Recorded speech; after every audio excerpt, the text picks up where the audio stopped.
Fala pessoal, tudo bem? Sejam bem-vindos a mais um De Frente com o Analista. Meu nome é Wagner Biondo, sou um dos analistas responsáveis aqui pelo setor financeiro e hoje vamos falar sobre o segundo trimestre de 2024 da Valid, né? A nossa prévia aqui, né? E depois a gente vai comentar quando efetivamente sair o resultado, tá? Mas já antecipando, né? A ação aí deve ter um dividend yield bem atrativo aqui para esse ano, então para quem gosta de dividendos pode ser bem interessante. Mas roda a vinheta e a gente comenta um pouco mais aqui no relatório.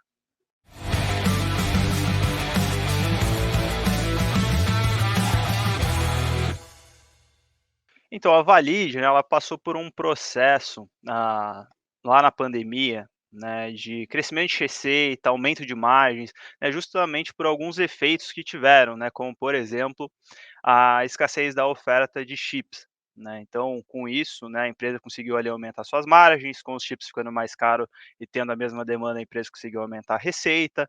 Né? Então, basicamente, o que a gente vê agora aqui para frente é esse processo de normalização dessas margens, né? E também de uma acomodação mais da receita, né? A gente já viu isso aqui acontecendo no primeiro trimestre de 2024.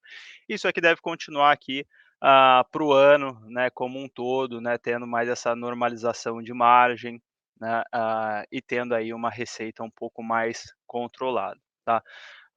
Então, assim, né, olhando para o EBITDA, né, a gente deve ter uma surpresa negativa, né, não assim uma surpresa, né, mas deve ser um ponto negativo, porque a gente deve ver uma retração de EBITDA para o ano, né, e colocando aqui como um sinônimo aqui do lucro operacional da empresa, tá.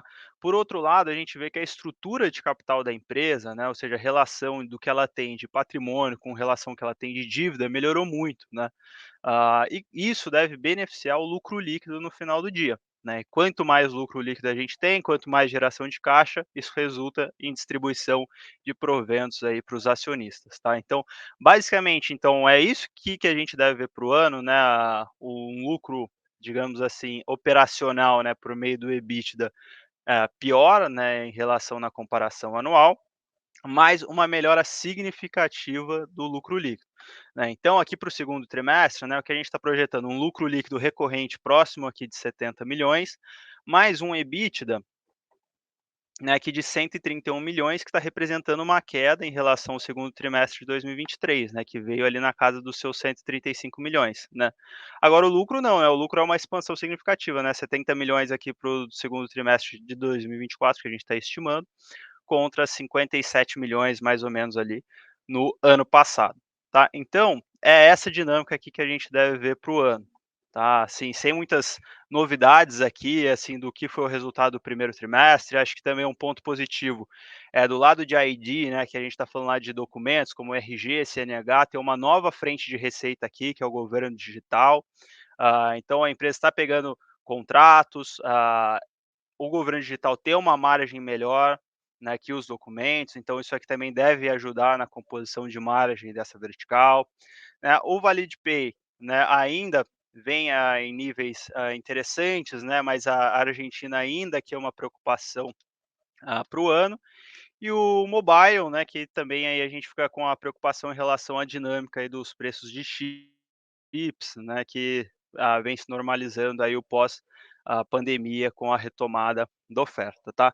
Mas acho que assim, olhando o quadro como um todo, né, a gente vê aqui, uma expansão interessante de lucro, para 2024, para 2025, né. Aí começa a ver que aqui, ó, no resultado operacional, né, que aqui a gente está falando de EBITDA, né, a gente não deve ter, assim, um avanço tão significativo, né. Então a gente está projetando aqui para o ano fechado uma queda de EBITDA, no ano contra ano aqui para 2024, para 2025 deve ter aqui uma expansão aqui que a gente está projetando, mas, né, uma expansão menor do que o lucro líquido, né, porque justamente o lucro líquido deve ser beneficiado pelo resultado financeiro, justamente pela dinâmica aqui da estrutura de capital da empresa, tá. Olhando então para 2024, né, com esse lucro mais interessante, lembrando também que lá no primeiro trimestre, né, teve a venda da Cubic, que entrou mais ou menos uns 100 milhões a mais, e portanto a gente aqui, né, quando a gente pega o lucro não recorrente, a gente está com uma projeção de 376 milhões contra um lucro líquido recorrente de 262 milhões,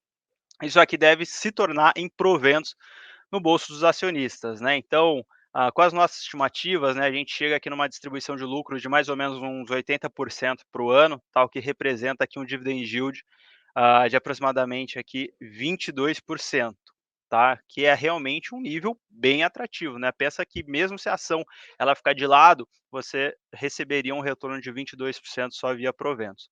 Tá, fora isso, né, quando a gente olha para o lado de valuation, né, ou seja, se a ação está cara ou se ela está barata, pô, a gente vê a empresa negociando só 2 vezes e meia, o EV/EBITDA aqui para 2024 e mais ou menos 5 vezes o lucro aqui para 2024, tá. Então, assim, a gente vê que as ações estão bem atrativas, né, o nosso preço-alvo também é lá na casa dos R$ 21, né, que está representando um upside aí de mais ou menos uns 27% em relação ao preço de tela, tá. Então, assim, apesar da dinâmica, né, do EBITDA, ela ser negativa para o ano, já que deve ter uma contração, quando a gente olha para o lucro líquido, para a geração de caixa, para a distribuição de proventos para os acionistas e para o valor intrínseco da empresa, a gente vê ainda os papéis bem atrativos, tá. Então, assim, eu sugiro você ler o relatório, que vai estar aqui na descrição, porque aí você vai ver todos os pontos que a gente detalha aqui, tá. Então, aqui no vídeo, passando mais um resumo rápido, né, e aí aprofunde mais aqui, no relatório. Se você gostou, deixe o seu gostei, deixe o seu comentário, qualquer dúvida que a gente vai estar à disposição aí,